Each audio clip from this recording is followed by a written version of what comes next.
The channel English బడి official.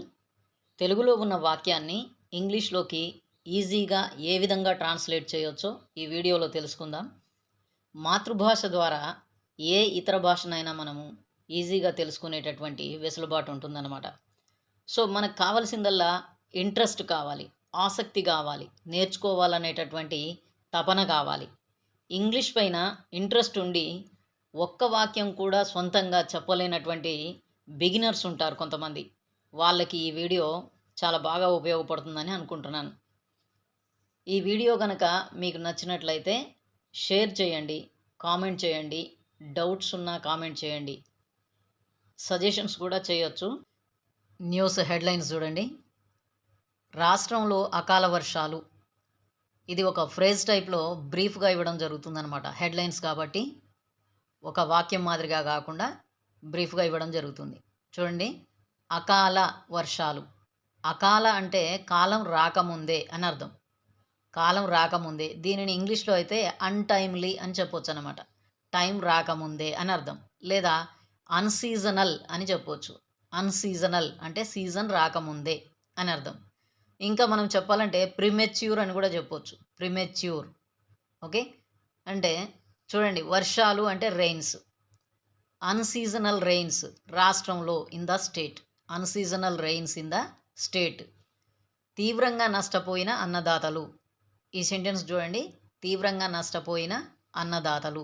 ఈ సెంటెన్స్ని as it ఈజ్గా అక్కడ ఉన్న పదాలను అలాగే మనం ట్రాన్స్లేట్ చేసినట్లయితే ఇంగ్లీష్లోకి మనకు ఎలా వస్తుందంటే చూడండి, తీవ్రంగా అంటే సివియర్లీ, నష్టపోయిన అఫెక్టెడ్, నష్టపోయిన అంటే అఫెక్టెడ్ అని చెప్పొచ్చు.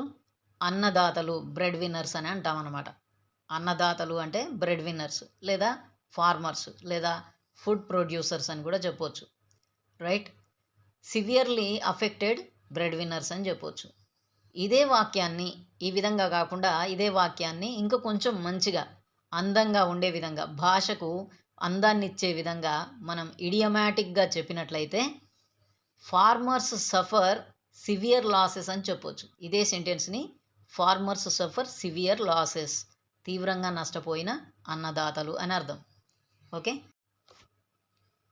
ఒక తెలుగు వాక్యాన్ని ఇంగ్లీష్లోకి మార్చి రాయాలంటే, ట్రాన్స్లేట్ చేయాలంటే ఆ వాక్యం చివరిలో ఫుల్ స్టాప్ ఉండి, ఆ వాక్యం చివరిలో ఫుల్ స్టాప్ ఉండి అది సమాధానాన్ని చెబుతున్నట్టుగా ఉండే వాక్యం అయితే కనుక దానిని ఇంగ్లీష్లో రాసేటప్పుడు ఫస్ట్ సబ్జెక్ట్ రాయాలి.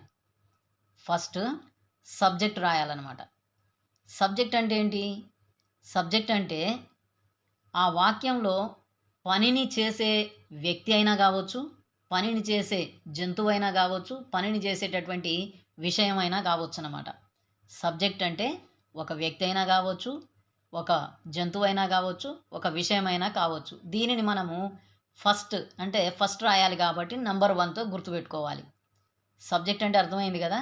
ఆ వాక్యంలో పని చేసినటువంటి వ్యక్తి అయినా కావచ్చు, జంతువు అయినా కావచ్చు, విషయమైనా కావచ్చు అన్నమాట. సో దీనిని మనం సబ్జెక్ట్ అని అంటాం. సమాధాన రూపంలో ఉన్నటువంటి వాక్యాన్ని చెప్పడానికి ఫస్ట్ మనం ఏం చేయాలి? సబ్జెక్ట్ రాయాలి. ఓకే, ఈ సబ్జెక్ట్ తరువాత వర్బ్ రాయాలి. వర్బ్ అని అంటే తెలుగులో క్రియ అని అంటాం. క్రియ అంటే తెలుసు కదా, పనిని తెలియజేసే పదం. పనిని తెలియజేసే పదం. దీనికి 2వ నంబర్తో గుర్తుపెట్టుకోవాలి. 2వ నంబర్ ఎందుకు గుర్తుపెట్టుకుంటున్నామంటే ఇది 2వ పదంగా రాయాలన్నమాట. ఫస్ట్ సబ్జెక్ట్ రాయాలి, తర్వాత వర్బ్ రాయాలి, తర్వాత ఆబ్జెక్ట్ అని, కాంప్లిమెంట్ అని, ఈ విధంగా వేర్వేరుగా ఉంటాయి. మనం దీనికి ఏమి నంబర్ ఇవ్వడం లేదు. ఎందుకంటే ఫస్ట్ సబ్జెక్టు తర్వాత వర్బ్ రాయడం తెలిస్తే మిగతాది మనకు కొన్ని ప్రశ్న పదాల మీద ఆధారపడి ఉంటుంది. దానిని బట్టి మనం తెలుసుకోవచ్చు అన్నమాట. చూద్దాం. ఫస్ట్ సబ్జెక్టు, తర్వాత వర్బ్. మరి ఈ సబ్జెక్టును ఎలా గుర్తించాలి? మనం నేరుగా గుర్తించగలిగితే ఓకే, లేదా వర్బ్ మీద డిపెండ్ అయ్యి, అంటే వర్బ్ని బేస్ చేసుకొని సబ్జెక్ట్ని గుర్తించవచ్చు. వర్బ్ను బేస్ చేసుకొని సబ్జెక్ట్ని గుర్తించవచ్చు అన్నమాట. సో అది ఎలాగో చూద్దాం ఇప్పుడు. రాష్ట్రంలో పలు చోట్ల శుక్రవారం సాయంత్రం వడగండ్ల వాన కురిసింది. ఓకే, ఇప్పుడు మనకేం తెలియాలి? సబ్జెక్ట్ తెలియాలి కదా. చూడండి, ఇక్కడ వడగండ్ల వాన అనేది సబ్జెక్ట్ అన్నమాట. ఈ వాక్యంలో వడగండ్ల వాన అనేది సబ్జెక్టు. మరి ఈ వడగండ్ల వాన అనేది ఎలా సబ్జెక్ట్ అయ్యింది, ఏ విధంగా సబ్జెక్ట్ అయ్యింది అని అంటే, ఏ విధంగా సబ్జెక్ట్ అయ్యిందంటే, ఈ వడగండ్ల వాన అనేది ఒక పని చేసింది. పని చేసిన దానినే కదా మనం సబ్జెక్ట్ అనేది. పని చేసిన మనిషిని కానీ, పని చేసిన జంతువుని కానీ, పని చేసిన విషయాన్ని కానీ మనం సబ్జెక్ట్ అని అంటామని అనుకున్నాం. సో ఇది ఏం పని చేసిందో చూద్దాం. వడగండ్ల వాన ఏం పని చేసింది మరి? కురిసింది. కురవడం అనేటటువంటి పనిని చేసిందనమాట. సో కురిసింది అనేటటువంటి పనిని చేసింది కాబట్టి వడగండ్ల వాన అనేది సబ్జెక్ట్ అయింది. సో ఇప్పుడు మనం మామూలుగానైతే ఎవరు అనేటటువంటి ప్రశ్నకి వచ్చే జవాబుని మనం సబ్జెక్ట్ అని అంటాం. కానీ ఎవరు కురిసింది అనలేం కదా. కాబట్టి ఏం కురిసింది అని చెప్పొచ్చు, లేదా ఏం జరిగింది అని చెప్పొచ్చు అనమాట. ఎవరికి సమాధానం రానప్పుడు ఏం అని అంటే విషయాన్ని తెలియజేస్తుంది కాబట్టి. ఏం కురిసింది? వడగండ్ల వాన. ఏం కురిసింది అంటే వడగండ్ల వాన కురిసింది. మరి వడగండ్ల వాన ఏంటిది? ఒక పని చేసింది కాబట్టి ఇది సబ్జెక్ట్ అవుతుందన్నమాట. ఈ వడగండ్ల వాన సబ్జెక్ట్ అవుతుంది కాబట్టి దీనిని నంబర్ 1గా మనం గుర్తుపెట్టుకోవాలి.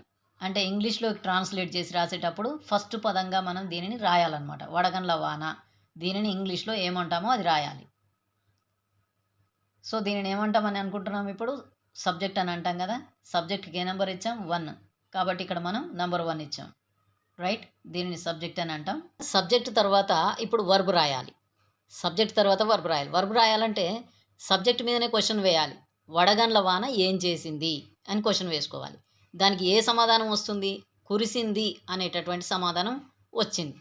సో వడగండ్ల వాన ఏం చేసింది అని అంటే కురిసింది అనే సమాధానం వచ్చింది కాబట్టి దీనిని రెండవ పదంగా రాయాలి. దీనిని వర్బ్ అని అంటాం.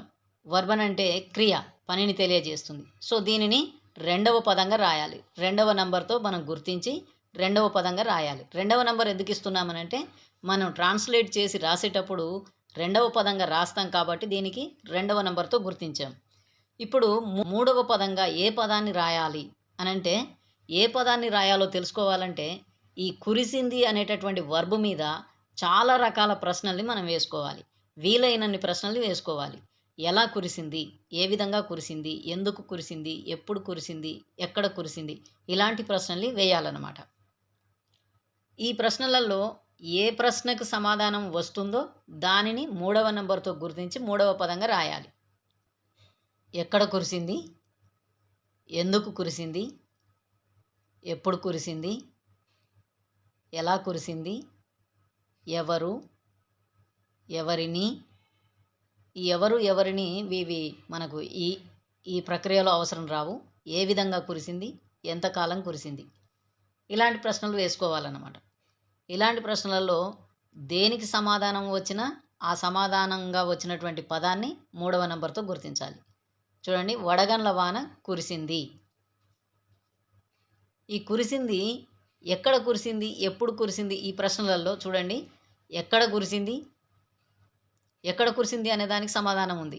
ఎప్పుడు కురిసింది అనే దానికి ఉంది. ఎలా, ఎవరు అనేటికి వీటికి సమాధానం లేదు. ఈ ఎవరు, ఎవరిని అనేటటువంటి ఈ రెండింటితో మనం ప్రశ్నలు వేయలేము, మనుషులు కారు కాబట్టి. ఏ విధంగా కురిసింది, ఎంతకాలం కురిసింది, ఈ ప్రశ్నలలో దేనికి సమాధానం ఉంది చూద్దాం. ఎక్కడ కురిసింది ఎక్కడ కురిసింది అని అంటే పలు చోట్ల కురిసింది. ఎక్కడ కురిసింది అని అంటే పలు చోట్ల రాష్ట్రంలో కురిసింది, లేదా పలు చోట్ల, రెండు వేరువేరుగా కూడా చెప్పవచ్చు. ఎందుకు కురిసింది అనే దానికి సమాధానం లేదు. ఎప్పుడు కురిసింది అనే దానికి సమాధానం ఉంది. శుక్రవారం సాయంత్రం అనే సమాధానం ఉంది. ఎక్కడ కురిసింది అని అంటే పలు చోట్ల రాష్ట్రంలో అనే సమాధానం ఉంది. సో ఏ విధంగా కురిసింది సమాధానం లేదు. ఎంతకాలం కురిసింది అనే దానికి కూడా ఈ వాక్యంలో సమాధానం లేదు.